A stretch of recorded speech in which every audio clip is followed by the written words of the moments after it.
우리에게 주시는 말씀을 같이 한번 읽어보았으면 좋겠습니다. 하나님께서 우리에게 주시는 말씀은 로마서 8장 18절의 말씀입니다. 로마서 8장 18절의 말씀, 저와 여러분이 한 목소리로 같이 한번 읽어보았으면 좋겠습니다. 함께 읽겠습니다. 시작. 현재의 고난은 앞으로 우리에게 나타날 영광과 좋게 비교할 수 없다고 생각합니다. CH630 예배에 오신 여러분 주님의 이름으로 환영합니다. 매 주일 6시 반 저녁에요. 해화역 1번 출구에서 가까운 동숭아트센터 2층으로 오시면 저희와 함께 청년 예배를 드릴 수 있는데요. 그 예배 가운데 크신 하나님 만나는 귀한 은혜의 시간이 있었으면 좋겠습니다. 가슴에 손을 얹고 스스로를 축복했으면 좋겠습니다. 저를 따라해 주시겠어요? 하나님은 나를 사랑하십니다. 나는 그 사랑 안에 있습니다. 이 시간 말씀 앞에 내 마음을 엽니다.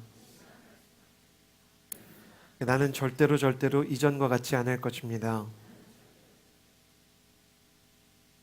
아멘. 저를 좀 따라해 주시겠어요? 익숙한 것과 아는 것은 다르다. 익숙한 것과 아는 것은 다르다. 익숙한 것과 아는 것이 다릅니다. 그런데 사람은 익숙하면 알고 있다고 착각합니다. 여러분 혹시 미국을 대부분 미국에 대해서 많이 듣지 않습니까? 미국의 대통령도 우리가 알고 우리가 뉴욕과 LA를 알죠. 그럼 한번 이 중에 미국에서 6번째로 큰 도시 아는 분 계십니까? 아틀란타와 시애틀과 LA와 뉴욕과 우리가 다 알만한 수많은 도시의 이름들을 쭉 나열했을 때 지도에서 그걸 다 짚을 수 있는 사람이 얼마나 될까요? 우리는 미국에 대한 정보에 익숙하다고 생각하지만 실제로는 미국에 대해서 아는 것이 별로 없는 경우가 많습니다. 이러한 것은 세계적인 정보뿐만 아니라 우리의 삶에서 더 두드러지게 나타나는데요. 남자들이 도로에서 자기 차가 멈추면요, 매일 타고 다니는, 거의 매일 운전하는 자기 차가 멈추면 대부분 어떻게 하는지 아십니까? 일단 본네트를 열어봅니다. 그 남자들이 본네트 열면 자매들이 뭐 아는 줄로 이렇게 착각하는데, 남자들은 본네트 열고 뭐 하는지 아십니까? 엔진을 걸레로 닦아요. 그냥 할 줄 아는 게 없어요. 그리고 심지어 차한테 말 겁니다. 야, 너 왜 그래? 왜 멈췄어? 30살이 돼도 40살이 돼도 자기 차한테 말을 거는 웃지 못할 상황들이 발생합니다. 그런데요, 사람이 제주도에서 차를 빌리잖아요. 그러면 자기 차랑 똑같은 기종이라도요, 본네트 차 열지 않습니다. 통계적으로 그래요. 바로 렌트카 회사에 전화합니다. 왜냐하면 그 차는 모델이 똑같지만 나한테 익숙한 차가 아니니까요. 사람은 익숙하면 안다고 생각합니다. 같은 차라도 익숙하지 않으면 당연히 모른다고 생각을 합니다. 익숙함과 안다는 것이 굉장히 다른 것임에도 불구하고 우리는 익숙하면 알고 있다는 생각을 합니다. 우리가 차만 모르고 미국에 대해서만 모르는 게 아닙니다. 가장 익숙하지만 가장 모르는 게 우리 자신에 대한 이야기입니다. 제가 전도사로 부임했던 첫 해 겨울에, 제가 굉장히 나이가 어릴 때였는데요, 한 10년 정도 전의 일입니다. 제가 신촌에서요, 독립문 쪽으로 운전을 하고 있었어요. 신촌에서 이게 터널 지나가는 고가가 있거든요. 근데 운전을 하고 있는데 고가도로 위로 달리는 동안 전혀 아무런 위화감을 느끼지 못하다가 갑자기 차가 빙판길을 밟고 미끄러지기 시작했어요. 차가 흔들리기 시작하잖아요. 차 뒤축이 흔들리기 시작하면 사람이 정말 이렇게 당황스러운 마음이 찾아옵니다. 이쪽으로 핸들을 꺾으면 이쪽으로 가는 게 아니고 차가 반대쪽으로 튀어나가고요. 막 반대쪽으로 막 차가 막 요동을 치는 거예요. 결국 이리로 저리로 휘청거리던 차가 중앙선을 넘었고요. 중앙선을 넘어서 고가도로, 한 20m 위에 있는 고가도로에서 반대쪽 가드레일을 완전히 받아 버렸습니다.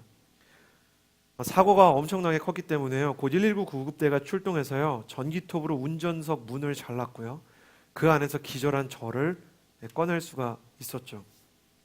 여러분, 그 정도 사고에서 기절을 하잖아요. 사람이 깨어나면 다 똑같은 겁니다. 뭔지 아세요? 손발을 움직여 보는 거예요. 대부분의 환자가 본능적으로 손발을 움직여 보는데요, 오른쪽 발이 안 움직이는 거예요. 그때 그 충격, 그 짧은 순간에 느꼈던 충격은 정말 이루 말할 수가 없는 겁니다. 오른쪽 발목이 이게 안 되는 거예요. 이게 사람이 손가락을 움직이고 팔을 이렇게 해보고 이렇게 해본 다음에 무릎을 움직이고 발목이 움직여야 되는데 발목이 안 움직이는 거예요. 정말 두려움이 찾아오기 시작했습니다. 근데 MRI를 찍고 의사 선생님들은 모든 일이 굉장히 초연하시잖아요. 보시더니 근육이 파열됐습니다. 잠깐 못 움직이는 거예요. 2개월 뒤에는 움직일 수 있을 겁니다. 굉장히 냉담하게 이야기를 하는데 그 이야기를 듣고 제가 그래도 목회자인데 영적인 자부심을 갖고 있어야 되는데 눈물을 흘리면서 선생님 정말 감사합니다. 그랬던 기억이 납니다. 그분이 다시 잘 움직일 거라고 말하자 제 영혼이 자유를 얻은 거예요. 그때 파열된 근육은요, 의사 선생님의 것이 아니라 저의 것이었어요. 제 다리 근육이었어요. 그런데 저는 그분이 얘기하기 전까지 제 근육이 어떤 상태인지를 알 수가 없었던 거예요. 저는 단 한순간도 제 오른쪽 발목과 따로 살아본 적이 없습니다. 늘 익숙하게 제 오른쪽 발목과 함께 살아왔죠. 익숙하기 때문에 제가 제 다리에 대해서 안다고 생각했지만 실제로 저는 제 다리에 대해서 몰랐던 겁니다. 그것만 몰랐던 게 아니죠. 저는 그날 아침까지만 해도 제가 죽을 수 있는 수준의 사고가 날 것이라는 것을 알지 못했어요. 제가 그 신촌 쪽에 신방이 있어서 나가는 길이었거든요. 교회 사무실에서 나가면서 이렇게 인사했습니다. 오늘도 그렇게 인사한 분 혹시 계실지 모르겠어요. 네, 목사님 갔다 오겠습니다. 그런데 가기는 갔는데 갔다 오겠다는 그 인사를 지키지 못했어요. 저는 가면 당연히 올 줄 알았지만 제가 보장할 수 없는 인사를 건넸다는 것을 나중에 알게 되었어요. 저는 제 인생의 단 몇 시간 뒤의 미래도 몰랐던 것입니다. 24시간 우리는 우리 자신과 함께 살아갑니다. 그래서 내가 너무 익숙하고 나는 분명히 나를 알고 있다는 착각에 빠져서 살아갑니다. 그런데 인생의 위기가 닥쳐오면 막상 우리는 우리 자신에 대해, 우리의 인생에 대해 아는 게 없다는 것을 발견하게 됩니다. 너무 뻔한 다녀오겠습니다, 갔다 오겠습니다 라는 인사조차 지키지 못하는 존재라는 것, 갑니다와 다녀왔습니다는 전혀 다른 세계라는 것을 알지 못하고 살아갑니다. 우리는 장담할 수 없는 시간을 살아가는 사람들이라는 것이죠. 이 시대 청년들에게 가장 빨리 사라지는 이야기는 천국에 대한 이야기입니다. 왠지 아십니까? 가면 온다고 생각하기 때문입니다. 내가 나와 함께 살기 때문에 내 인생과 내 마음과 내가 앞으로 지나갈 길에 대해서 알고 있다고 생각하기 때문입니다. 그래서 마치 영원히 죽지 않을 사람들처럼 생각합니다. 그리고 TV나 광고 매체는 그것을 부추깁니다. 20대여 영원하라. 시간을 거꾸로 돌리는 에센스. 그런 것들을 통해서 우리 자신이 시간을 통제한다는 착각, 우리의 인생을 움직일 수 있다는 착각을 가지게 되죠. 가장 크게 우리에게 착각을 주는 게 뭔지 아십니까? 시계와 달력입니다. 문화심리학자 김정은 씨에 따르면 사람은 달력과 시계를 왜 발명했느냐? 사람이 시간이라는 것을 임의로 붙인 겁니다. 우주의 절대적인 시간이 있어서 그 우주의 절대적인 시간에 우리의 시계를 맞춘 게 아니고 태양이 움직이고 지구가 움직이는 것을 대략 24시간이라고 365일이라고 이름을 붙여서 그 안에서 서로가 그냥 서로 이런 시간 안에서 산다고 약속을 한 겁니다. 그건 하나님이 정해주신 것도 아니고 세상이 우리에게 부여한 어떤 절대적인 우주의 법칙도 아닙니다. 그런데 절대적이지도 않은 시간과 달력을 왜 만들었냐고요. 달력이 없던 시대에 역사적인 기록들이 간혹 남아있는데요. 그 시기에 사람들은 너무 큰 두려움 가운데 빠져 있었어요. 인간은 자연 세계 속에서 다른 동물들과 경쟁을 하기에는 너무 연약한 존재잖아요. 곰의 발톱 앞에서 얼마나 무력하게 쓰러집니까? 겨울 앞에서 얼마나 많은 생명이 목숨을 잃었던지 인류의 역사가 시작된 이래 인간이 가장 많이 죽은 사인이 무엇인지 아십니까? 사인은 강도나 살인 혹은 전쟁이나 병이 아니라 기아입니다. 기아. 아사 상태로 죽은 거예요. 그러니 사람들이 언제나 죽을 수 있다는 두려움, 내일이 어떻게 될지 모른다는 두려움을 너무너무 많이 느끼는 거예요. 그러니까 그런 두려움에서 벗어나기 위해서 사람들이 시간을 정합니다. 시간을 정한 뒤에 사람들은 비로소 이러한 이야기들을 주고받기 시작했습니다. 내일 상수리 나무 밑에서 2시에 만나자. 우리 다음 주 목요일 날 같이 식사하자. 그래서 마치 다음 주 목요일에는 내가 그 자리에 반드시 나타날 것이라는 이 거대한 착각들을 만들어가기 시작한 것입니다. 실제로 어떤 일들이 일어날지 모르지만 잠깐이라도 시간을 통제한다는 느낌 속에서 두려움을 잊게 되면서 사람들은 조금 더 용감한 사람들이 되게 되었죠. 물론 긍정적인 측면도 많았습니다. 장기적인 계획을 세우고 차근차근 어떤 일을 진행할 수 있게 되었겠죠. 그러나 그러면서 사람들은 너무나 중요한 것을 잃어버리기 시작했습니다. 그것은 뭐냐면 모든 인간이 죽을 수 있다는, 아니 정확히 얘기하면 모든 인간은 죽을 수밖에 없다는 진실입니다. 그럼에도 불구하고 청년들이 영원히 20대, 30대에 머물 것처럼 스스로 착각을 하고 자기의 시간 속에서 내년에는 이런 일을 이룰 거야, 나는 내년에는 유학을 갈 거야, 다음 시도에는 좋은 결과를 얻을 거야 라고 스스로 다짐하는 과정 속에서도 우리는 본능 깊숙이에 죽음에 대한, 내일에 대한, 죽음 너머에 있는 세상에 대한 의문을 감추지 못했던 것 같아요. 뉴욕의 타임즈와 워싱턴 포스트가 함께 대규모 조사를 벌였습니다. 만약 당신이 단 한 가지 질문에 대해서 완전한 해답을 얻을 수 있다면, 당신이 완전한 해답을 얻을 수 있다면 당신은 무엇을 질문하겠느냐? 너무 공감 가는 1위와 2위. 1위, 신은 존재하는가? 이 질문에 정말 답을 얻고 싶대요. 두 번째, 사후 세계란 존재하는가?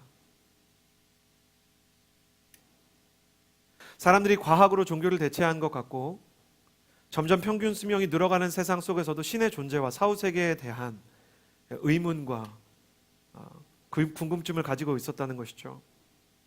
그래요. 사람은 그런 존재입니다. 멀쩡히 살아가던 사람들도 시한부 선고를 받게 되면, 죽을 날을 받게 되면 그때부터 그가 추구하던 모든 것이 바뀌게 되죠. 그래서 사람이 급속도로 바뀌면 저 사람이 죽을 때가 됐나 보다 라고 농담 아닌 농담을 하는 것입니다. 여러분 생각해 보십시오. 한 달 뒤에 지구가 모두 멸망하게 됩니다. 운석의 충돌을 막을 길이 없고 지구의 코어가 다 부셔질 수밖에 없게 되었다고 합시다. 그때도 우리 인생에서 가장 중요한 것이 평창 롱패딩이겠습니까? 그때도 우리의 삶에서 가장 중요한 것이 맛집 투어이겠습니까? 아마 그런 날이 찾아온다면 우리는 우리가 사랑하는 사람들과의 사랑, 그 관계를, 혹은 영원한 아름다움을 담은 예수를, 혹은 가치 있는 무언가를 남기기 위해 몸부림을 칠 것입니다. 그래서 죽을 날이 가까웠던, 모든 아름다움과 영광을 누렸던 지혜의 왕이자 거부 통치자였던 솔로몬은 그의 저서 말년에 노년에 쓴 책이죠. 전도서에서 이렇게 기록했습니다.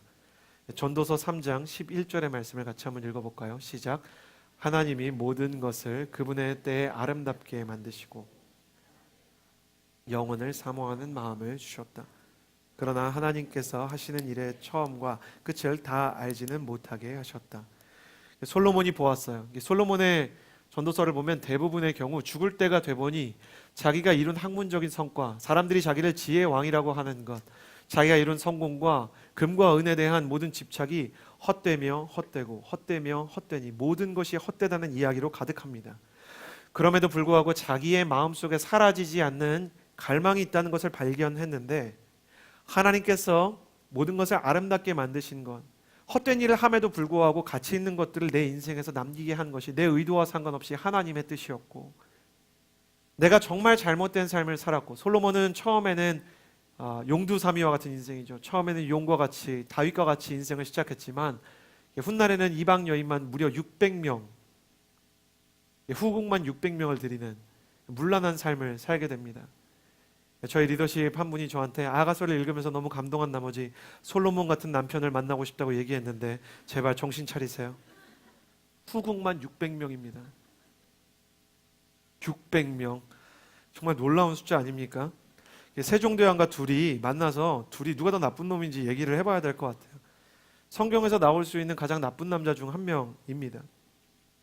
그런데 그런 삶을 통해서도 그는 행복이나 어떤 진정한 가치를 발견하지 못했는데, 그럼에도 불구하고 무언가 영원한 가치와 영원한 행복을 추구하는 것을 여전히 포기하지 못하고 있다라고 이야기하는 것입니다. 이것을 C.S. 루이스는 오늘 설교의 제목인 영광의 무게에서 이렇게 표현합니다. 제가 한번 읽어볼게요. 우리가 천국에서 살도록 만들어진 존재라면, 우리가 영원한 천국에서 살도록 비조된 존재라면 우리 안에는 이미 천국에 대한 갈망이 자리 잡고 있습니다. 그러나 우리는 아직 천국이 아니라, 영원한 하나님의 나라가 아니라 다른 대상으로, 때로는 하나님의 나라, 천국과 정반대되는 대상으로 그 갈망을 채우려고 하고 있는 것입니다. 이것이 바로 우리가 처한 상황입니다. 우리는 무언가 진정한 행복을 찾아서 헤맵니다. 성경은 우리가 진정으로 행복하게 사는 비결에 대해서 알려주려고 애를 씁니다. 문제는 우리가 진짜 행복이 아니라 행복해 보이는 것에 우리의 마음을 빼앗기는 때가 너무 많은 거예요. 우리는 무한하고 영원한 기쁨 대신 술이나 성적인 쾌락이나 야망에만 집착하는 냉담한 피조물로 전락합니다. 우리는 너무 쉬운 것에 만족을, 우리는 너무 저급한 것에 우리의 행복을 걸어요. 잠깐은 행복한 것이죠. 우리 모두가 알고 있지만 우리 모두가 말하지 않는 사실 하나를 나눠보자면 세상의 모든 기쁨은 유통기한이 있다는 것입니다. 세상의 모든 기쁨에 유통기한이 있어요. 그래서 여러분이 좋아하는 드라마는 그것이 무엇이든지 결혼하기 직전까지만 방영되는 거예요. 일단 결혼을 하는 장면까지는 너무 황홀한 거죠. 그 결과 청년의 마음에 부작용이 생겼어요. 제가 청년 목회를 해보니까 결혼하면 그 남자랑 무조건 행복할 거라고 생각해요. 여러분 미니 시리즈가 끝나잖아요. 월화 드라마가 끝나잖아요. 그럼 1일 연속극이 시작됩니다. 여러분 삶은요, 태양의 후예라기보다는 인어 아가씨에 가까워요. 로미오와 줄리엣의 사랑이 아름다운 건 가장 사랑하는 상태로 두 사람이 생명을 끊었기 때문이죠. 유통기한이 끝나기 전에 스스로 자살하는 낭만주의파 청년들이 얼마나 많았나요? 영원한 사랑으로 남기는 유일한 길이 유통기한이 끝나기 전에 목숨을 끊는 거라고 생각하는 거예요. 우리는 알고 있어요. 세상이 주는 모든 기쁨과 세상의 모든 행복에 유통기한이 있어요. 끝이 있어요. 그것을 알고 있으면서도 우리는 세상 속에서 영원한 사랑이나 영원한 행복의 비결을 알고 싶어 합니다. 형제 여러분, 자매 여러분, 여기에 정말 주님을 믿으시고 내가 크리스천이라고 생각하시는 분들, 여러분 주님 한 분만으로 정말 만족하십니까? 주님이 있기 때문에 여러분의 영혼의 만족이 있고, 어려운 상황이 있고, 돈이 부족하고 질병이 찾아오고 갈등이 있고, 내가 사랑하는 나의 배우자와 내 애인이 나에게 온전한 사랑을 주지 않아도 행복하십니까? 주님이 계시기 때문에 행복하지 않다면 질문을 바꿔서 이렇게 여러분에게 돌려드리고자 합니다. 예수님도 만족시키지 못하는 남자, 예수님도 만족시키지 못하는 여자를 어떻게 한 인간이 만족시키냐고요. 영원하신 하나님에 대한 감각도 없는 사람이 영원하신 하나님을 영원하지 않은 세상 속에서 찾으려고 하는 거예요. 그래서 우리는 물로 배를 채운 어린아이처럼 이내 허기에 빠지게 됩니다. 바닷물을 마신 조난된 선원처럼 계속해서 갈증을 느끼는 거예요. 영혼에 대한 갈증은 있는데 우리 주변에 있는 무엇을 먹어도, 무엇을 마셔도, 무엇을 즐겨도 계속 마음 한 곳이 허전한 거예요. 박진영 씨가 힐링 토크에 나와서 너무너무 좋았어요. 그 힐링 토크의 내용을 곱씹어 볼 때마다 박진영 씨가 하나님을 향해서 이렇게 나가는 것을 보게 되었어요. 자기가 살아보니까 정말 기부를 해도 자기가 이제 처음에는 성공을 하니까 너무 좋고 사랑을 하니까 너무 좋았는데 그걸로도 채워지지 않아서 남을 도와보니까 너무 행복한데 끝내 5%는 채워지지 않더래요. 그러니까 영원한 존재에 대한 갈망이 생기게 되더래요. 그래서 이 사람이 정신 차리고 꺼지지 않는 양식으로 나를 배불려 달라는 노래를 만들었죠. 돈, 명예, 사랑 중에 사랑이 제일 좋더라. 성경에 사랑이 가장 영원하다는 고린도전서 13장 13절에 기인한, 그래서 CCM 아티스트랑 같이 곡을 만들었어요. 근데 너무 안타까운 건요, 그 다음 앨범이 어머님이 누구신이에요. 금세 다시 그곳으로 돌아가는 거예요. 영혼에 대한 끝없는 추구를 너무너무 포기하게 되는 거예요. 그럼에도 불구하고 이 허기는 너무 중요해요. 왜냐하면 이 허기와 이 갈망 자체가 실제 천국이 존재할 수 있는 가능성에 대한 흔적이 되기 때문이에요. 여러분, 배가 고프다는 것은 이렇게 빵의 존재를 암시한다고 누군가 이렇게 설교를 한 적이 있습니다. 사람이 배가 고프다는 건 그가 먹어야 되는 빵이 있다는 증거다. 그랬더니 어떤 철학자가 배고픈 상태가 빵이 있다는 증거가 될 수 없다라고 반박을 했죠. C.S. 루이스는 이렇게 얘기했습니다. 배고픈 상태가 빵이 있다는 증거는 아니다라는 말이 있지만 누군가가 배고프다는 사실이 그가 빵을 얻게 될 것을 보증하지 못합니다. 하지만 사람의 굶주림은 그가 음식을 먹음으로 육신을 유지하는 종족이라는 것을 입증합니다. 그러니까 내가 배가 고프다는 사실이 배가 고프기 때문에 나는 당연히 빵을 만나게 될 거야를 확신할 수는 없다고 하더라도 배가 고프다는 사실이 본능적으로 우리가 무엇을 먹어야 하는 존재라는 것을 알려준다는 말이에요. 그러니까 사람에게 보편적으로 있는 갈망, 잠깐 있는 혹은 일부에게만 있는 갈망이 아니라 모든 세대에 보편적으로 존재하는 갈망은 그 존재가 추구하는 것이 실제로 있을 가능성을 내포하고 있는 거예요. 생각해 보세요. 사랑이 없어요, 아예. 그럼 누가 사랑을 갈망하겠냐고요. 남자가 어떤 여자를 사랑합니다. 남자가 그 여자를 사랑한다는 것만으로 그 여자의 사랑을 받을 수 있다는 보장은 없지만 남자가 어떤 여자를 사랑한다는 것은 그 남자가 어디에선가 그의 사랑을 만나게 될 수 있다는 가능성을 내포하게 되는 것이고 더 나아가서 세상 어딘가에는 서로 사랑하는 사람이 존재한다는 것을 입증하는 증거예요. 우리는 그런 본능과 그런 영혼에 대한 갈망 속에서 법을 만들고 철학을 만들고 영혼을 만들어 갑니다. 저는 철학을 배우고 신학을 배우면서 제일 이해가 안 갔던 게요. 프랑스의 해체 철학자들이나 아니면 독일의 실존주의 철학자들 중에 모든 게 다 헛되고 다른 사람의 가르침에 귀 기울일 필요가 없다라고 이야기하는 현대의 많은 철학자들이 너무 웃긴 거예요. 다른 사람의 말에 귀 기울일 필요가 없다고 이야기하는 사람이 책을 썼더라고요. 그러니까 다른 사람의 말에 귀 기울일 필요 없다면서요. 근데 왜 책을 썼어요? 스티브 잡스의 명연설인 스탠포드 연설에서 그는 다른 사람들이 만들어 놓은 도그마나 가르침에 빠지지 말라고 얘기하면서 도그마를 가르치고 있습니다. Stay foolish, stay hungry. 어리석은 사람처럼 알기 원하는 자가 되고 굶주린 사람처럼 갈망하는 사람이 되라는 이야기죠. 그러면 다른 사람에게 가르침을 받지 말라는 사람이 왜 다른 사람을 가르치고 있냐고요. 영원한 해체는 아예 존재할 수 없습니다. 영원한 상대와는 아예 존재할 수가 없습니다. 여러분, 이기심을 이해해주는 시대는 분명히 있었습니다. 그러나 이기심을 순수한 사랑보다 더 높게 친 시대가 유지된 세월이 있었습니까? 순수한 사랑과 순수한 희생보다 이기심이 더 이롭다고 얘기하는 사람이 있을지언정 그것이 더 값어치가 있다라고 끊임없이 인정했던 보편적인 세대는 아예 존재하지 않아요.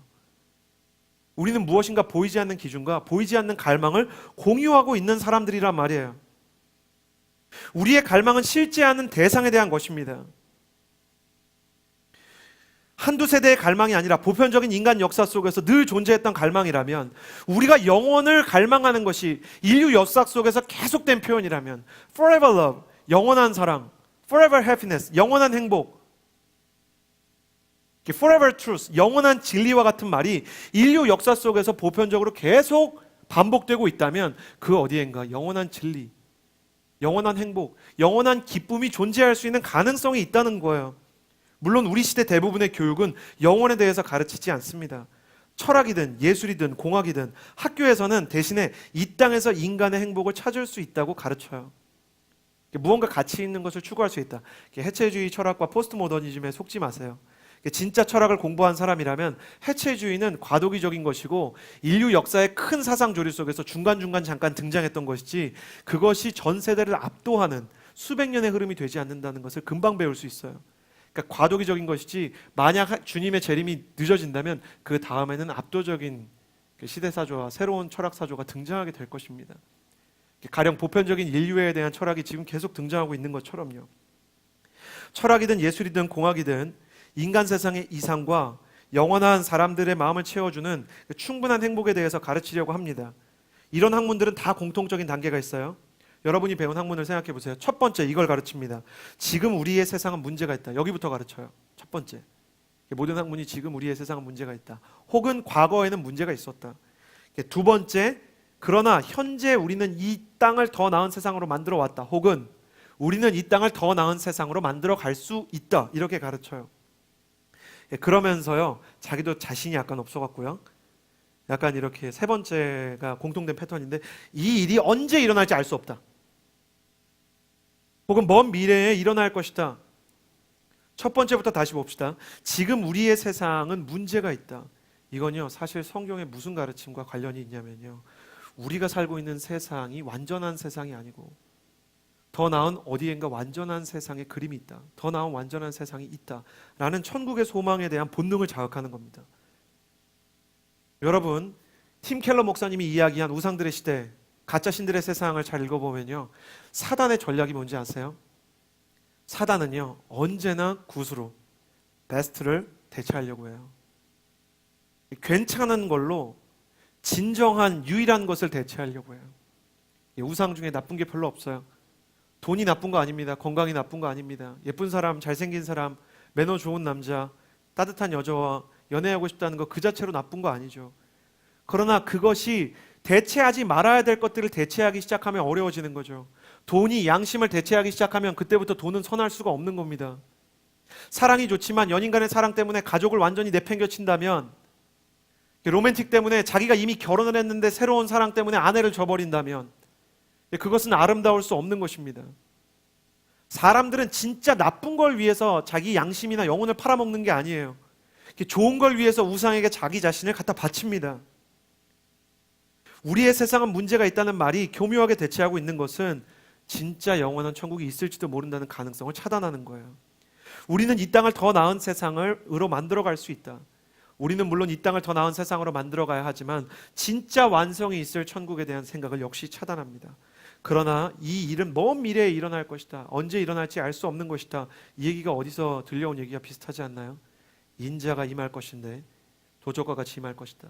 그날이 언제 일어날지 너희가 알 수 없다는 것을 다시 재활용하고 바꿔서 쓰는 것입니다. 그러나 냉정하게 한번 생각해 보자고요. 아무리 인류가 애를 쓴다고 해도 지구의 사회적, 생물학적 발전, 그러니까 인간들이 사회를 통해서 경제학적인, 생물학적인 발전을 아무리 이루어도요, 태양의 노쇠를 막을 수 있습니까? 여기에서 이과, 물리학이나 천체학을 배운 사람들은 당연히 알고 있지만 모든 별은 죽어가는 때가 있어요. 별도 하나의 생명처럼 죽는 때가 옵니다. 태양은 절대 영원하지 않아요.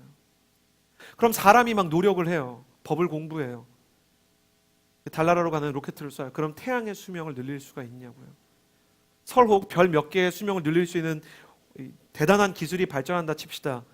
그래도 연력학 제2법칙, 고립된 세계 안에 존재하는 모든 에너지와 질서는 무질서를 향해서 나아갈 수밖에 없다. 간단히 말해서 플라스크 안에 물을 담아놓고 잉크를 한 방울 떨어뜨리면 잉크가 퍼지죠. 그게 다시 한 방울의 잉크로 모일 가능성이 있습니까? 그게 없는 것처럼 무질서도가 증가한다는 건 지구가 자전과 공전이 엉망이 될 수 있다는 얘기예요. 그러면서 결국 우주 자체가 에너지를 잃고 질서를 잃고 생명을 잃어버릴 가능성이 높아요. 인간과 똑같습니다. 인간에게 죽음이 있듯이 우주에도 종말이 있고 모든 것이 끝이 나는 때가 있는데 우리는 죽어가고 있지만 그것을 깨닫지 못하고 있을 뿐입니다. 결정이 난 거예요. 바뀌지 않습니다. 여러분, 어떤 탁월한 공학자를 찾아가도요, 우주가 점점 죽어가는 것을, 인간이 죽어가는 것을 막을 수가 없습니다. 최근 실리콘밸리에서 일어나고 있는 실험들이 마치 바벨탑 같다는 생각을 해요. 안드로이드 같은 걸 만들어서 뇌만 살려놓으면 사람이 안드로이드, 이렇게 인간이랑 거의 비슷한 육체에 들어가는 거예요. 그래서 모두가 키이나 나이틀리 같은 모습으로 살아갈 수 있게 되는 거죠. 모두가 자기가 원하는 모습으로 살아가는 거죠. 그게 아니면 가상현실 속에서 매트릭스처럼 살거나, 그러나 그렇다고 해도 뇌가 영원히 살아있을 수 있습니까? 결국 죽게 되는 거예요. 우리는 본능적으로 한쪽에서는 죽음을 생각하는데 반대로 한쪽에서는 영혼을 생각합니다. 죽음이 실제라면 영원히 가능성이 있다는 것도 분명히 염두에 두어야 할 것입니다.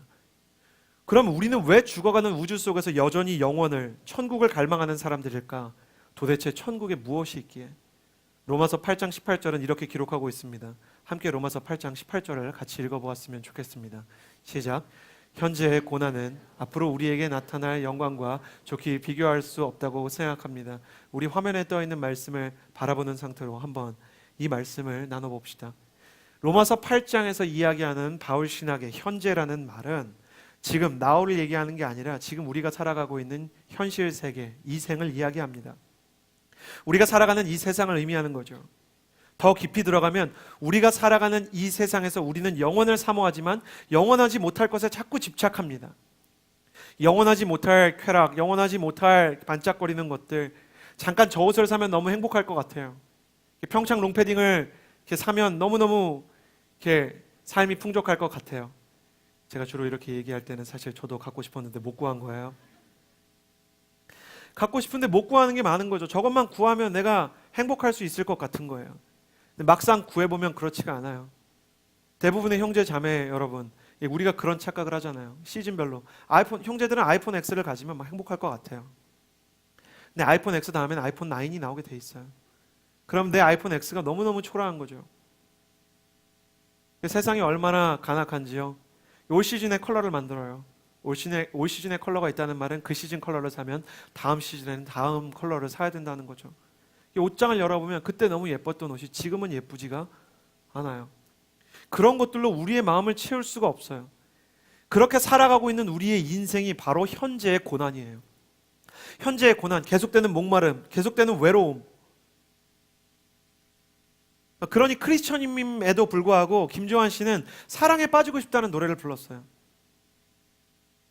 열심히 일을 하고 노래를 부르고 주말에 영화를 챙겨보고 책 속에 빠져들고 정말 낯선 세상 속에서 새로운 동경을 발견해도 그래도 너무 외롭다. 내 인생은 이토록 화려한데 왜 이렇게 외로울까? 너는 정말 행복하니 나는 행복하지 않다. 너무 많은 사람이 그 노래를 오디션 프로에서 너무 어린 친구가 부르는데 막 눈물을 흘리는 거예요. 그 사람이 노래를 잘하기도 했지만 우리의 마음속에 공감대가 있는 거예요. 행복하지가 않아요. 뭔가 계속 목이 말라요. 그게 바로 우리가 느끼고 있는 현재의 고난입니다. 그런데 앞으로 다가올 영광이 있다고 얘기해요.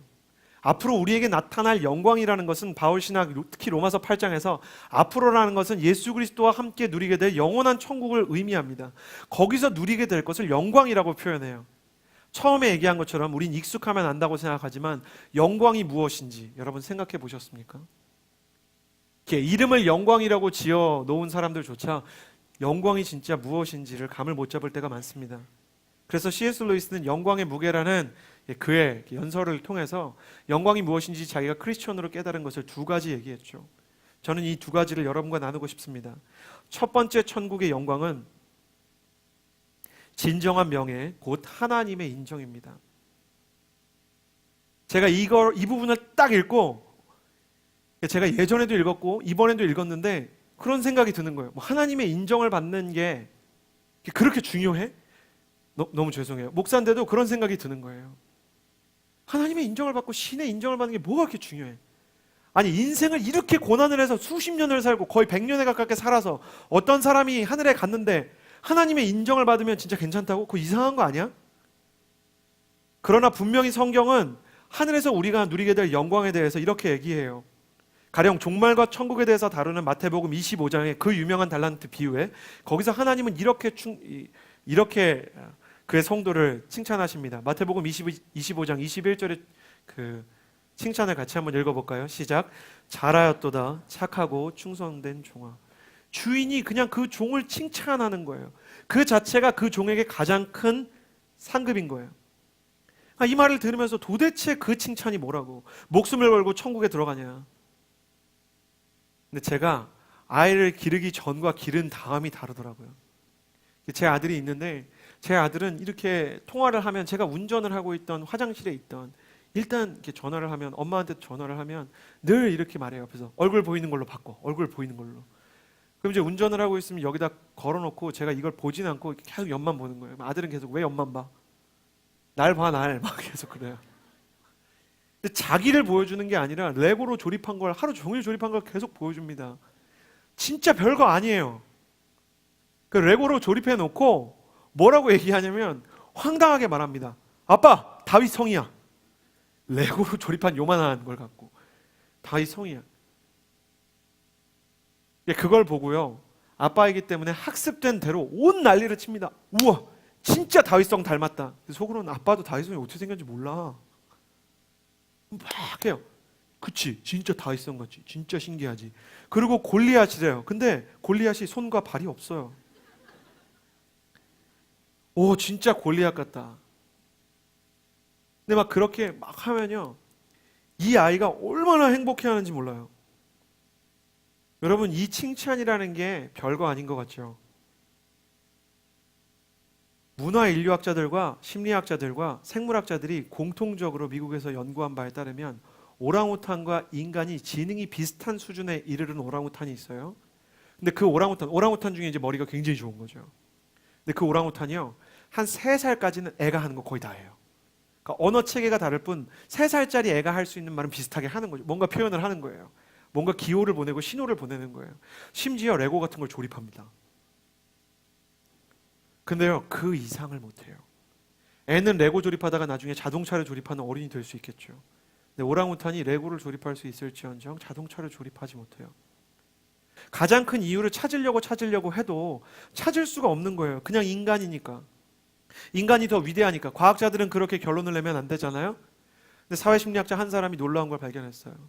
애들이 조립을 하잖아요. 그럼 옆에서 부모나 어떤 어른이 어머 그리고 착각을 하죠. 너 천재인가 보다. 너무 신기해. 어떻게 그러니? 엄마 그러다 엄마라 그랬어. 아빠라 그랬어. 그러니까 애가 그 반응을 보려고 계속 하는 거예요. 여러분 아이 키우시면 정말 깜짝 놀랄 겁니다. 15개월밖에 안 된 저희 딸이 술래잡기를 처음 배운 날, 저희는 4시간 30분 동안 술래잡기를 했어요. 같은 곳에 숨었다 계속 나와요. 여러분 텔레토비 보셨어요? 커튼을 쳤다 닫았다만 거의 20분 동안 합니다. 커튼을 열었다. 와, 커튼을 닫았어요. 커튼을 열었다. 와, 커튼을 닫았어요. 그걸 계속 보면 이게 정신병자, 사단의 계략 아니야 이거? 막 이런 생각이 들어요. 이걸 왜 하는 거야? 왜? 근데 애가 그걸 보고요. 와, 이게 중요한 거예요. 텔레토비의 핵심은 그 와 이거예요. 그게 다 교육용 프로그램으로 들어있는 거예요. 그것 때문에 더 나아가고 그것 때문에 모든 걸 다 걸고 나아가는 거예요. 천국은 그래서 어린아이와 같은 아이가 들어간대요. 어린아이 같은 사람이 들어간대요. 내 아버지의 품을 그리워하고 내 아버지가 나를 알아주신다면 그것으로 족하다는 거예요. 이게 심지어 내 세에서만이 아니라 이 세에서도 능력이 된다는 것을 증명하신 분이 우리 구주 예수 그리스도이십니다. 사단이 예수님에게 시험을 걸죠. 돌을 떡덩이로 만들어봐라. 배고프니까. 사람의 본능에 집중하죠. 그리고 막 너 메시아 되면 아무도 안 알아줘. 너 나중에 버림받을 거야. 그러니까 뛰어내려라. 그럼 사람들이 너를 정말 슈퍼스타로 여길 거다. 그런 시험을 합니다. 그 시험 하나하나가 사단이 고안한 시험이니 얼마나 인간의 본능을 자극하는, 짧게 써있지만 얼마나 잘 설계된 유혹이겠어요. 원래 고난보다 더 힘든 건 유혹입니다. 고난은 피할 수 없지만 유혹이라는 것은 내가 선택할 수 있잖아요. 고난은 선택의 여지가 없죠. 그냥 와서 나한테 자동차 사고가 나듯이 부딪히는 거니까 기도할 수밖에 없지만, 유혹은 내가 유혹 안에 들어갈 수도 빠질 수도 있는 자유가 있어요. 근데 예수님은 신학을 배울 때, 저희 교수님이 가르칠 때 용산 전자상가에서 핸드폰 바꾸라는 사람 무시하는 사람처럼 지나가셨대요. 그러니까 사단이 돌을 떡덩이로 오는데 예수님 계속 가시는 거예요. 야, 그래도 내가 사단인데 얘기해야지. 돌을 떡덩이, 야, 가지마! 가만히 있어봐! 말 좀 끝내보자. 예수님 계속 가시면서 사람이 떡으로만 살 것이 아니요, 너무 쉽게 이겨냈어요. 그러니까 예수님이 스트러글한 흔적이 없어요. 어떤 문맥이나 어떤 문체에서도 예수님이 너무 쉽게 그냥 지나가요. 왜? 마태복음 4장과 누가복음 4장에 예수님의 시험 기사가 나옵니다. 그리고 두 복음서 모두 그 앞에 결정적인 사건 하나를 기록했는데 예수님이 세례를 받으세요. 그때 예수님이 하나님의 인정을 받으세요. 세례를 받을 때 교회를 다니신 분들 기억하십니까? 이는 내 사랑하는 아들이요 내 기뻐하는 자라. 너희는 저의 말을 들으라. 하나님의 인정으로 마음이 가득 차게 되니까 다른 사람들의 인정이 중요하지 않은 거예요. 여러분, 첫사랑, 사랑에 푹 빠진 사람, 그 사람이 정말 행복한 이유가 뭐죠? 다른 사람들이 나를 어떻게 보든 나만 보면 황홀해하는 그 사람으로 인해서 우리가 정말 힘을 얻지 않던가요? 칭찬과 인정에 대한 것은 정말 큰 기쁨이에요. 예수님을 믿지 않는 사람조차, 알랭드 보통과 같은 예수님을 믿지 않지만 사람의 심리를 분석하고 이 시대의 트렌드를 분석하는 사람이 불안이라는 책을 썼어요. 쉽게 얘기하면 인간은 왜 불안한가? 굉장히 중요한 책에서 굉장히 중요한 한 줄이 있는데요. 이런 글이 있습니다. 인간이 사회적 지위에 대해서 불안을 느끼는 이유. 그러니까 인간이 사회적으로 성장을 했다가 혹시 추락할까봐, 인간이 다른 사람들이 알아주지 않을까봐, 내가 낮은 직급으로 추락할까봐 불안을 느끼는 이유는 바로 사랑을 받고 싶어서이다. 애초에 인간은 사랑을 갈구하는 존재다.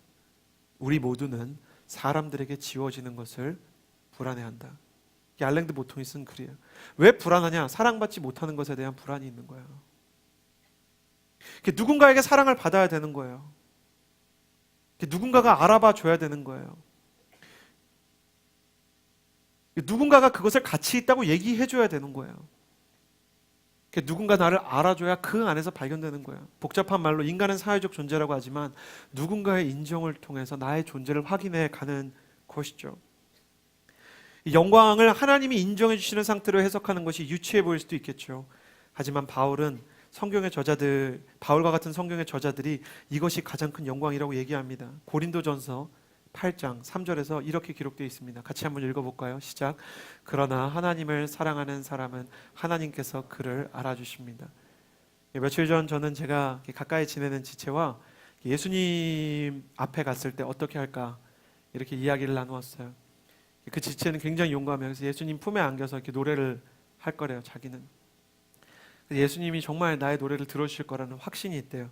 저는 약간 왜 그런지 모르겠는데 그 지체만큼 용감하지가 못한가 봐요. 혹은 교육자로 살면서 너무 훌륭한 크리스천을 많이 본 거예요. 예수님을 위해서 너무 많은 것을 헌신하고 정말 주님 외에는 아무것도 없는 사람. 저는 너무 부족함이 많으니까 저는 천국에 들어갈 때부터 천국에 들어가는 거는 일단 모태신앙인 모든 분들 이거 공감하실 것 같은데 우리가 꼭 천국에 가고 싶은 건 아니어도 지옥은 가기 싫잖아요. 그래서 여기 오신 분들도 계실걸요? 그래서 왠지 이번 주에 계속 교회를 안 가는 거는 그래도 생명책에서 이름이 지워지는 건 안 되겠으니까 온 분도 계실 거예요. 그러니까 일단 천국에 들어갈 때 저는 가급적 예수님이 문 근처에 안 계실 때 다른 사람들이랑 얘기할 때 들어가고 싶어요. 그렇게 할 수 있다면. 그리고 예수님 저쪽에 있으면 이렇게 저쪽에서 우리 예수님이 저기 계시는구나. 예, 그럴 것 같아요. 왜냐면 제가 너무 부족한 존재라는 걸 제가 알고 있거든요. 제가 얼마나 나쁜 사람인지를 알고 있어요. 제 안에 얼마나 그 주님과 함께 보낸 시간이 있지만 주님께 정말 가까이 가려고 노력하고 정말 순수하고 아름다웠던 시간이 분명히 있지만 내가 장담하고 노래하고 찬양했던 것에 비해서 난 너무 많은 세상 영광과 다른 것들, 굿으로 하나님의 유일한 것을 대체했던 수많은 우상의 시간들이 있었을 거 아니에요. 그러니까 저 멀리 이렇게 숨어 있을 것 같아요. 가까이 못 갈 것 같아요. 그러니까 막 우리 주님 저기 계시는구나. 야, 여기서 여기 나를 초청해 주신 것만 해도 고맙다. 여러분 혹시 그런 마음 안 가져보셨어요? 옛날에 제가 건대에서 사역을 할 때 송기철 장로님이 그 건대 온누리교회에 계셨어요. 단순했어요. 그분이 건대 교수님이었기 때문에 교회가 보내주신 거예요. 근데 담당 목사님이 굉장히 용감한 분이었어요. 성찬식이 있을 때마다 한 달에 한 번씩 송기철 장로님한테 기도를 받고 안수받는 시간이 있었어요. 근데 저는 그때마다 송기철 장로님에게 가기 전에 저 혼자만의 기도를 했어요. 그게 뭐냐면 그분이 송기철 장로님 아시는 분 아시지만 막 병도 고치시고 좀 이렇게 신령한 데가 있으시잖아요. 알려지기로. 제가 잘 모르지만 그런 면이 있잖아요. 그러니까 혹시 알 것 같은 거예요. 막 손 잡았는데 그러면 어떻게 해요? 전도사님 아시죠? 막 이러면 어떻게 해요? 그러니까 뭔지 아시겠어요? 그러니까 송기철 장로님이 무슨 기도 제목 있으세요? 그럼 전 꼭 뭐라 그랬냐면 저는 죄인입니다. 맨날 그랬어요. 그러니까 송기철 장로님이 한 10개월째 그러니까 도대체 무슨 죄를 지었냐고. 농담으로 사람이라도 죽이셨냐고. 장로님 제가 하면서 막 우는 거예요. 그때 송기철 장로님에게 하나님께서 음성을 들려주셨는데 그 음성 때문에 위로를 받았어요. 전사님 제가 잘 모르는데 하나님이 이걸 말씀하라 그러셨어요. 서진아, 지금 기도해주는 이 장로가 네 인생을 모른다. 얼마나 위로가 되든지. 교육자로서 나를 보호해 주시기 위해서 그때부터 얼마나 담대하게 송기철 장로님한테 안수받고 기도받고 상담하고 얼마나 그랬는지. 여러분 생각해 보세요. 진짜 그런 분이 계시다고. 진짜 그런 분이 계세요. 세상에. 그런 권사님들이 계시고 그러니까 늘 아는 건 아닌데 하나님이 알려주시는 때가 있어요. 제 친구는 오랫동안 주님 떠났었어요. 그리고 이렇게 믿지 않는 친구랑 결혼을 하는데 이 친구는 그래도 예수님 이렇게 한참 교회 떠났다가 결혼한다니까 그래도 내 아이의 엄마가 예수님 믿었으면 좋겠는 마음에서 갑자기 이 남자가 여자를 데리고 이제 계속 이 애인을 데리고 교회 오다가 엄마에 의해서 이제 그런 분을 만나게 된 거죠. 근데 그분이 얼굴을 이렇게 잡으시더니 다른 데 보지 마 그러더니 걱정되는 걸 막 다 얘기하는 거예요. 남자한테도 여자한테도. 그날 자매님은 그 전에 몇 달을 교회 다녔는데 앞으로 계속 교회 다녀야 되겠다는 생각을 했어요. 왜? 무서워서. 이해가 되세요? 여러분 천국 들어갈 때 어떨 것 같으세요? 막상 여러분 이런 생각 해보셨어요? 내게 자유가 주어진다면 나는 과거에 언제로 돌아갈까? 이런 생각 해보셨어요? 여러분 자유가 있다면 언제로 돌아가시겠어요? 둘 중에 하나겠죠. 너무 행복했던 때 혹은 정말 바로잡고 싶은 때. 근데 갔다가 돌아올 수 있다고 얘기한다면 그냥 가서 거기서부터 시작하는 거 아니고 갔다가 하루 이틀 있다가 돌아와야 된다면 많은 사람들이 정말 실수했던 걸 고치려고 할 거예요. 근데 그 실수가 내가 잊었던 것까지 온전히 다 드러나게 된다면 저는 진짜 끔찍한 비유 중에 하나가 천국에 누구든지 지극히 작은 소자 하나라도 실족해 하면 천국에 연자맷돌을 메고 들어가야 된다는 거예요. 연자맷돌이 이만한 돌이에요. 그거 어떡하냐고요. 근데 만약 천국이라는 곳이 그런 사람들이 고개를 차마 들지 못하고 지금 나는 진짜 당당할 거야. 그래도 막상 주님의 보좌 앞에 빛이 너무 강해서 옷을 입고 있어도 벌거벗은 것처럼 주님 앞에 서게 될 때 너무너무 부끄러운 거예요. 여러분 한 주간 생각해 보세요. 얼마나 많은 미움이 있었냐고요. 얼마나 많은 거짓이 있었어요. 정직하게.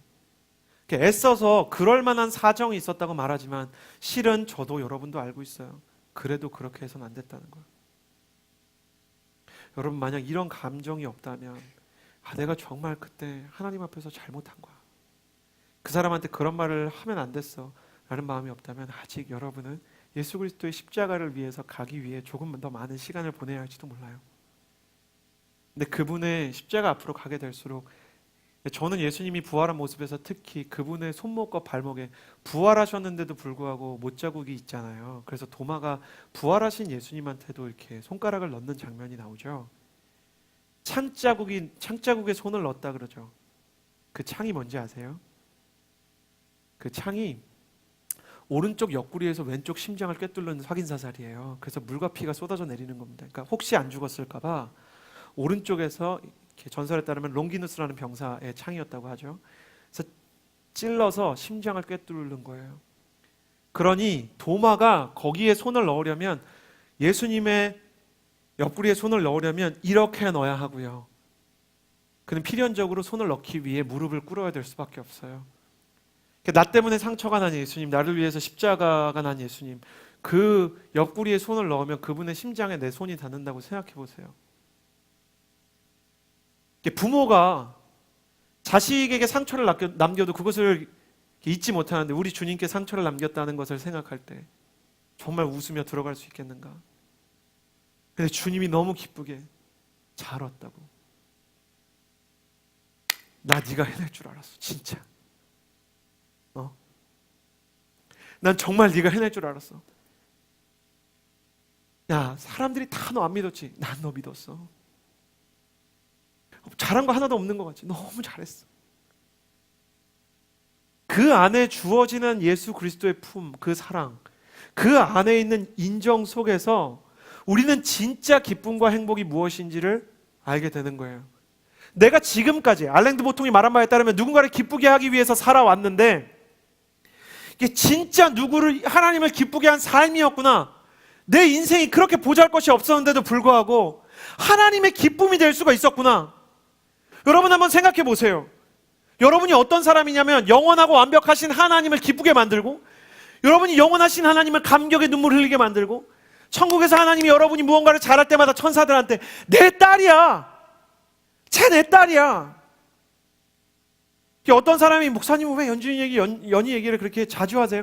저는 제 아들이, 제 딸이 제 아들이고 제 딸인 게 너무 자랑스러워요. 걔네를 보면 부족한 면이 있지만 별거 아니죠. 이제 막 걷기 시작하고 로봇으로 다윗성 만들고 블레셋 병사 만들고 그런 모든 순간이 너무 자랑스러워서 계속 자랑하는 것처럼 당신을 자랑하고 당신을 인정하는 그 아버지가 당신을 향한 영원한 인정을 베풀어 주는 곳, 그래서 영원히 내 인생이 헛되지 않았구나라고 생각하게 되는 곳이 천국이라고 이야기하는 것입니다. 우리가 지금은 아무리 이야기를 해도 이것이 어떠한 것인지 완벽히 알 수 없대요. 근데 그곳에 갔을 때 내가 이 옆구리가 뚫려서 심장까지 뚫린 게 전혀 아깝지 않다. 내 몸에 상처가 나고 내가 십자가를 진 게 전혀 아깝지 않다라고 이야기할 만한 상황에 이르게 된다는 거예요. 설교를 못할 때마다, 사역을 못할 때마다, 죽고 싶을 때, 여러분 잘 모르시죠? 목회자는 설교가 잘 안 되고 뭐가 잘 안 되고 사람들이 서운해하면 기도하는 척해요. 어디 앉아가지고. 그러면 아무도 안 괴롭히잖아요. 막 기도하는 척하면서 무슨 생각하냐면, 죄송해요, 죽고 싶다, 진짜 죽고 싶다, 죽고 싶다, 그런 생각해요. 왜 이렇게 못했을까? 여러분도 나중에 뭔가를 망치면 해보세요. 아무도 건드리지 않습니다. 이렇게 해요. 어느 날 차 타고 오는데, 전에도 말씀드렸지만 이 목사 설교 잘했어? 꼭 망친 날 물어보세요. 진짜 완전 망친 날. 열심히 했는데 망했어요. 그럼 가족은 잘 뭘 똘보고 있어요. 왜 운전할 때 자꾸 그런 거 물어보세요, 주님? 마음에 자꾸 그렇게 물어보시는 것 같은 거예요. 그럼 교회 일도 못하고 집안 일도 잘 못했네.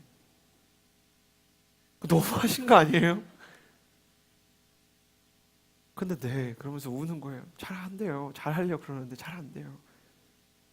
주님이 그때 저에게 들려주신 음성, 잘 하려고 했잖아. 잘 안 됐지? 그럴 수 있어. 그게 제 아들을 바라보는 저의 마음은 너무 비슷한 것이어서, 15개월 된 연희가 여전히 이렇게 오빠에 비하면 말이 너무 더디고 걸어다니고 운동하는 능력이 더디어도 제가 그 아이를 무한히 매일매일 기대하는 것처럼 하나님이 끊임없이 기대하고 인정하시는 거예요. 당신에게 그런 존재가 있고 그분을 만나서 그분의 인정 안에 거하게 될 때 진짜 영광이 무엇인지를 알게 될 거예요. 두 번째로 C.S. 루이스는 영광이 뭐라고 얘기하냐면 온전한 아름다움이라고 얘기해요. 온전한 아름다움. 두 번째 천국의 아름다움은 온전한 아름다움을 얻게 되는 거예요. 여러분, 사람은요 다 비슷해요. 리더십들이랑 얼마 전에 이렇게 두 번 야경을 볼 일이 있었죠. 이렇게 블레싱 할 때 막 루프탑에 올라가서 막 서울 시내를 바라보는데 너무 아름다워요. 나라와 민족을 위해서 막 기도했어요. 서울 야경을 보고, 뉴욕 같은 데 야경 보고 프랑스 샹젤리제 거리에 야경 다 보고 싶어 하잖아요. 그거보다 더 아름다운 게 있다면 알프스 산맥의 아름다움들, 에메랄드 빛으로 내려오는, 저는 융프라우에서 내려오는 그 시냇물이 바닥 칠해놓은 건 줄 알았어요. 진짜 에메랄드 색이어서. 저희 가족이 사는 캐나다에는 우리나라가 빠질 만한 호수가 있어요. 호수가 그렇게 커요. 호수가 너무 크니까 파도가 치는 것처럼 보이는데, 그래서 사람들은 그 호수를 오션이라고 불러요. 오션. 그냥 바다라고 불러요, 편의상. 거기 들어가서 이렇게 바다 같은 곳에서 헤엄을 치고 수평선이 있는데 호수 너머가 보이질 않죠. 서울에서 부산보다 먼데. 거기서 물을 먹었는데 짜지 않을 때도 너무 신나는 거예요. 그리고 나서 밤에 산장에서 밖을 나왔는데 가족들과 같이 별이 쏟아질 것처럼 많아요. 와, 이게 은하수구나. 은하로 만들어진, 정말 이게 은하수구나. 오로라를 보면 얼마나 아름다울까. 우리는 영적인 감격을 느끼죠. 그러나 냉정하게 볼 때 우리가 만난 아름다움이 우리까지 아름답게 만드는 건 절대 아니에요. 아침의 신선함과 깨끗함이 실제 우리를 신선하고 깨끗하게 만드는 건 아니에요. 그냥 우린 그걸 보고 아름다움을 추구하죠. 절대적인 어떤 아름다움이 있을 거라고 생각하죠. 왜 우리는 아름다움을 추구할까요? 영적으로 보면 우리가 우리 자신의 아름다움을 너무 갈망하는 거예요. 그걸 세상이 그냥 자존감이라는 단어로 뭉뚱그려서 얘기하지만 우리는 분명 더 나은 존재가 되고자 하는 열기가 있어요. 분명 더 나은 존재가 되고 싶어요. 그래서 더 아름다운 것, 더 위대한 것을 봐요. 어벤져스를 보면서 세상을 구하는 영웅이 있었으면 좋겠어요. 진짜 창의적인 영화를 보면서 창의적인 것에 감탄을 해요. 아름다운 노래를 들으면서 감격을 느끼고, 어린 아이인데도 불구하고 인생은 아름다워 같은 영화를 보면서 펑펑 우는 거예요. 왜인지 몰라요. 근데 영적으로 보면 우리 마음 안에 완성이 되고 더 나은 존재가 되고자 하는 열망이 있어요. 문제는 그 열망에 맞는 존재가 되지를 않아요, 우리가. 그러니 우리는 우리를 너무 사랑하는데 동시에 우리가 너무 미운 거예요. 잘 됐으면 좋겠는데 잘 안 되잖아요. 그러나 천국에 대한 아름다움이 뭐라고 얘기하냐면, 우리는 요한계시록이나 천국에 대한 상징에서 그의 아름다움이 우리의 얼굴까지 빛나게 한다는 표현을 씁니다. 천국에서의 아름다움은 아름다움으로 존재하는 것이 아니라 그 아름다움이 우리 안으로 들어오는 거예요. 그리고 우리 안에 아름다움이 나오기 시작하는 거예요. 우리가 아름다움을 보고 아름다움으로 느끼듯이 우리가 우리 자신을 보면서 이게 나구나를 생각하게 되는 거예요. 우리가 아름답다고 생각한 자연조차 우주와 함께 필멸의 존재로 돌아갈 것입니다. 그러나 우리는 자연보다 더 오래 영원히 존재하게 될 것입니다. 지금 보는 세상의 아름다움은 영원한 천국의 아름다움과는 전혀 다를 것입니다. 우리의 강점과 은사들도 천국에서 완성될 우리의 모습과는 차원을 달리할 것입니다. 근데 우리가 여기서도 아름다움을 느낀다면 거기서 아름다움을 느끼는 우리의 모습이 어떠할까요? 우리 자신이 이러한 존재였구나에 너무 큰 감격을 느끼게 될 것이에요. C.S. 루이스는 이것을 시처럼 표현했습니다. 천국이 상류, 수원지고 그 수원지서부터 많은 오염을 거쳐서 하류가 지금의 세상에 있는 것이라면, 그럼에도 불구하고 하류에 어마어마한 아름다움이 있다면, 만약 이 세상에 정말 아름다움과 사랑과 감격이 존재한다면, 정말 이 안에, 이 세상 안에도 사랑과 감격과 기쁨과 행복이라는 것이 파편적으로 존재한다면, 진짜 오리지널인 수원의 물은 어떻겠는가? 우리가 아름답다고 생각했던, 우리가 잘한다고 생각했던 우리 자신의 모습이 아무것도 아닐 거예요. 그래서 우리는 모든 사람을 평범한 사람으로 대하지 말아야 합니다. 왜냐하면 세상에 평범한 사람은 없기 때문이에요. 이것을 이해한다면 옆에 있는 사람이 정말 신이 될 가능성이 있는 사람으로 인정해야 돼요. 신의 자녀, 완성될 사람. 그래서 사랑을 통해 믿게 되듯 옆 사람에게 진심으로 당신은 정말 아름다운 존재가 되는 날을 만나게 될 것입니다 라고 말해야 합니다. 여러분 어떻습니까? 당신 자신이 마음에 드시나요? 여러분 이번 주 한 주간도 너무 여러분 자신이 마음에 들지 않아서 영광은커녕 수치와 아픔으로 여러분의 시간을 보냈다고 한탄하고 있지 않나요? 나는 왜 이 모양일까? 내가 밉기 때문에 세상의 모든 것들이 미워지는 이 아픔과 시리 속에서 한 주 한 주 하루하루를 살아가고 있는 것은 아닌가요? 그러나 하나님은 여전히 우리를 응원하시면서 말합니다. 나의 사랑, 나의 사랑, 나의 어여쁜 자야, 일어나 함께 가자. 당신을 완성하기 원하는 하나님의 영광을 우리는 그곳에서 만나게 될 것입니다. 이 천국에 대해서 설교를 준비하면서 저는 알고 있었어요. 이 시대의 청년들은 천국에 관심이 없다. 비전에 대해서나 자존감에 대해서나 내적 치유에 대해서 설교하는 편이 훨씬 유리할 것이다. 그러나 그럼에도 불구하고 천국에 대한 소망이 없다면 어떻게 삶을 이겨내겠습니까?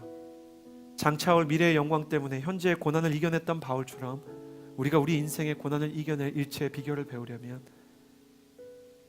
우리가 지금 느끼지 못할지언정 하나님 내가 그것을 반드시 느끼고 믿을 수 있게 해주십시오 라고 기도해야 할 것입니다. 나는 그렇게 기도하고 천국의 소망으로 살아가는 하나님의 사람이 되기를. 그래서 우리가 사랑하는 사람들과 모두 함께 하나님의 인정이 있는 곳, 우리의 완성이 있는 그 천국을 바라보게 하는 하나님의 사람이 되기를 주님의 이름으로 축복합니다. 이 시간에 같이 한번 기도합시다. 기도하며 나아갈 때 모두 눈을 감아주시고 가슴에 손을 얹어주시겠어요? 이 시간에 이렇게 기도합시다. 하나님, 천국의 소망을 품은 사람이 되게 하여 주시옵소서. 내가 천국의 아름다움이나 천국의 가치를 알지 못하지만 하나님의 인정이 얼마나 귀한 것인지, 하나님께서 내게 주실 아름다움이 얼마나 값진 것인지를 내가 알 수 있도록 나의 눈을 열어 주시옵소서. 초대교회 성도들이 그것을 통해 모든 현실의 고난과 모든 죽음의 두려움을 뛰어넘었던 것처럼 내 인생에 있는 모든 두려움을 뛰어넘는 천국의 용기가 내 인생에, 내 마음에 세워지는 역사가 있게 하여 주시옵소서. 우리 천국의 소망을 부어달라고 기도하며 나아갑니다. 기도하겠습니다. 신실하신 하나님 아버지, 기도하며 나아갑니다. 전국의 용기와 전국의 믿음을 우리 가운데, 천국의 소망을 우리 가운데 허락하여 주시옵소서.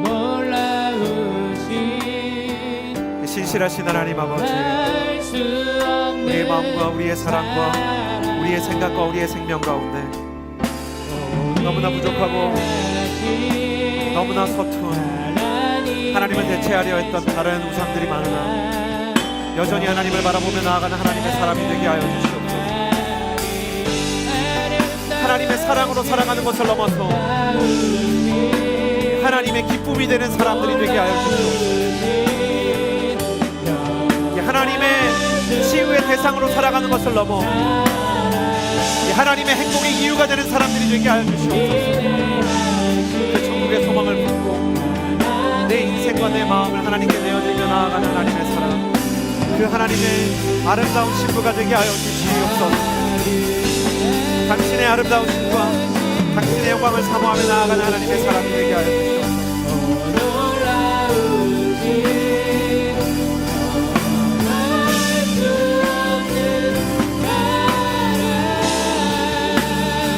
신실하신 하나님 아버지, 우리가 하나님 앞에 우리의 마음과 생각과 생명을 드리며 우리에게 주어진 모든 믿음의 경주를 선하게 싸워나갈 수 있는 하나님의 사랑을 함께 하여 주옵소서.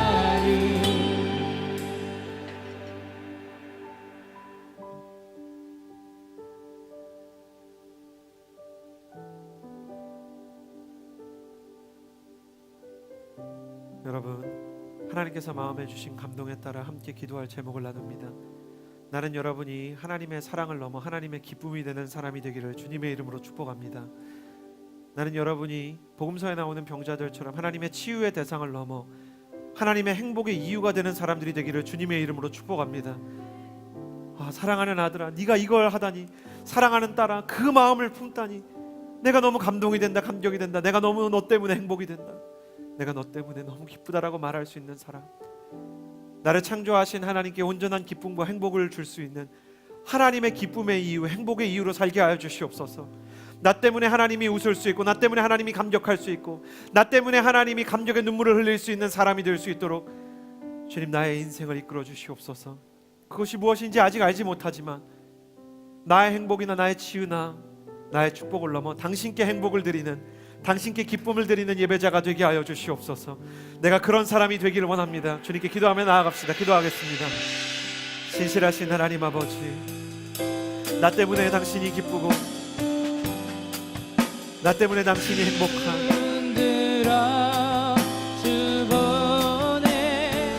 나 때문에 하나님께서 감격하시며 나 때문에 하나님께서 기뻐지실 수 있는, 나 때문에 하나님께서 마음을 온전히 하나님 아버지 당신의 그 뜻과 당신의 그 계획을 온전히 이룰 수 있는 하나님의 사랑을 넘어 하나님의 기쁨이 되는, 하나님의 대상을 넘어 하나님의 동역자가 되는, 치유를 받는 것을 넘어 하나님과 함께 치유를 하는, 하나님이 가기 원하는 곳에 갈 수 있는, 하나님이 원하는 것을 함께 누릴 수 있는 그런 하나님의 사람으로 살게 하여 주시옵소서.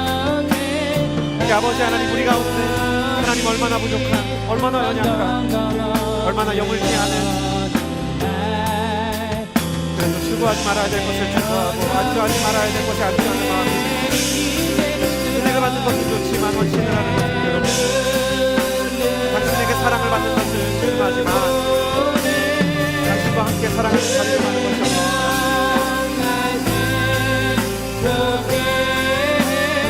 하나님의 인정과 하나님의 영광과 하나님께서 부어주시는 그 행복의 이유가 되는 사람, 내가 정말 너 때문에 행복하다라고 말씀하시는 당신을, 내가 정말 너 때문에 기쁘다고 말씀하시는 주님을 만나는 이 아버지의 영광을 위해서라도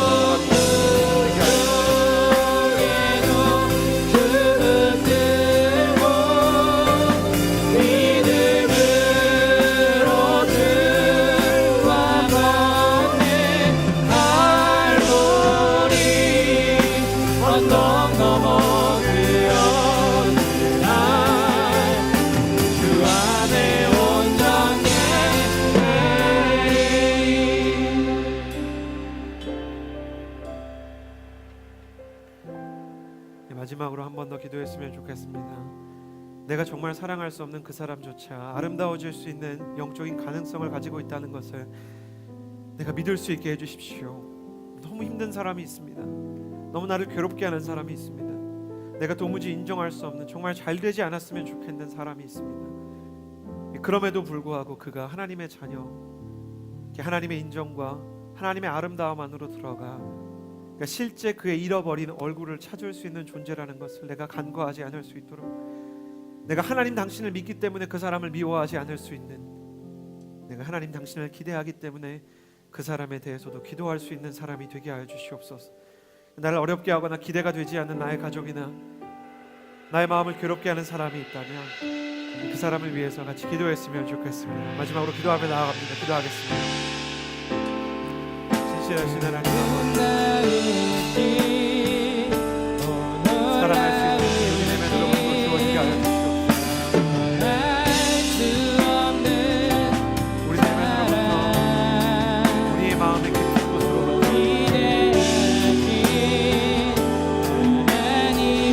그 사람이 평범한 사람이 아니라 하나님의 자녀임을, 하나님의 사랑임을, 하나님의 소중한 자녀임을, 아름다워질 것임을, 그에게도 잃어버린 얼굴이 있음을 기억하게 하여 주시옵소서.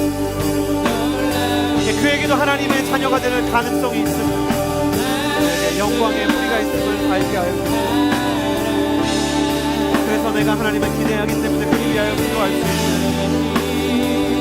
내가 하나님을 사랑하기 때문에 그를 용납할 수 있는 사람이 되게 하여 주시옵소서.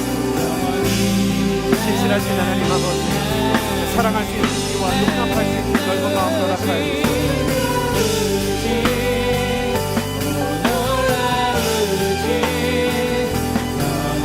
하나님, 내가 정말 하나님의 마음을 구하며 나아갑니다.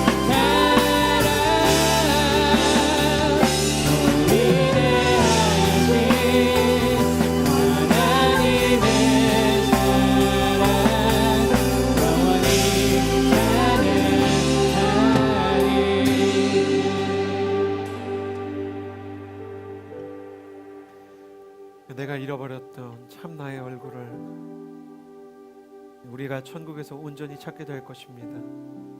우리는 내가 이렇게 아름다운 존재라는 것을 보고 놀라 기쁨의 눈물을 흘리게 될 것입니다. 그것은 어떤 차나 집이나 세상의 어떤 좋은 옷으로 감당할 수 없는 본연의 아름다움, 하나님께서 우리를 지으셨을 때 처음 의도했던 그 오리지널 디자인일 것입니다. 우리가 우리 자신의 얼굴을 찾을 때까지 절망하지 않게 하여 주시옵소서. 비록 시간이 오래 걸려 우리가 삶 속에서 여러 가지 부족함을 쌓는다 해도 우리가 우리 자신에 대해 너무 실망하지 않게 해 주십시오. 하나님 아버지, 당신의 인정과 당신의 품 안에 거하는 것, 당신의 아름다움 안에 속하게 되는 것, 그 순간을 바라며 그 순간을 성취하는 것이 어떤 것인지 그 천국의 소망을 주셔서 지금 내게 주어진 이 고난을 이겨낼 수 있는 힘이 있게 하여 주시옵소서. 장차 올 영광을 너무 실감나게 느끼기 때문에 현재 겪고 있는 고난을 이겨낼 수 있는 하나님의 사람이 될 수 있도록 주의 성령을 허락하여 주시옵소서. 이제는 우리 구주 예수 그리스도의 은혜와 하나님의 사랑과 성령의 교통하심이 주의 거룩한 천국을 사모하기를 원하며 주의 영광 안에 참여하기를 원하는 주의 모든 자녀들 위해 이제로부터 영원토록 함께하여 주시기를 간절히 축원하옵나이다. 아멘. 우리에게 사랑을 부어주시는 천국을 소망하게 하시는 주님께 감사의 박수를 드리겠습니다.